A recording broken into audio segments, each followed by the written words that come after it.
আল্লাহ তাআলা পরবর্তীকার মাওলা যতটুকু আলোচনা করেছি আমি হেদায়েতের নিয়তে আলোচনা করেছি, আমার আলোচনাটা আল্লাহ তুমি কবুল করে নাও। আল্লাহ যতদিন দুনিয়াতে বেঁচে থাকি হকের পক্ষে রেখিও, বাতিলদের মুখাফিকি করো না, বাতিলদের বিপক্ষে থেকে হকের জয়, হকের ঢাক, হকের দাওয়াত যেন আমি দিতে পারি এমন হায়াতে তৈবা তুমি আমাদেরকে দান করে দাও।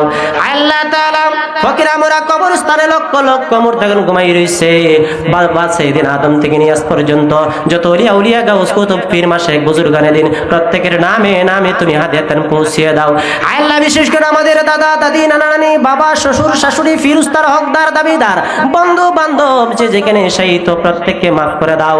যারা দুনিয়াতে বেঁচে আছে তাদেরকে তুমি হায়াতে তৈবা বাড়িয়ে দাও। আল্লাহ তাআলা মাবুদ রে আজকের মাহফিলটা শেষ পর্যন্ত তুমি কবুল আর মঞ্জুর করে নিও।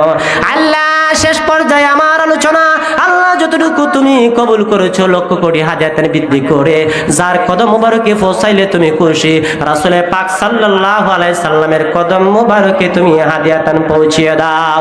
আল্লাহ নিয়ত করেছি মক্কাতুল মুকাররম মদিনাতুল মুনাওয়ারা জিয়ারত করব, যদি টাকার অভাবে না যাইতে পারি, সময়ের অভাবে না যাইতে পারি রে, ঘুমের ঘরে তোমার বন্ধুকে আমাদের সামনে হাজির করে আমাদের জবানে জারি করে দিও লা ইলাহা ইল্লাল্লাহু মুহাম্মাদুর রাসূলুল্লাহ সাল্লাল্লাহু আলাইহি ওয়াসাল্লাম।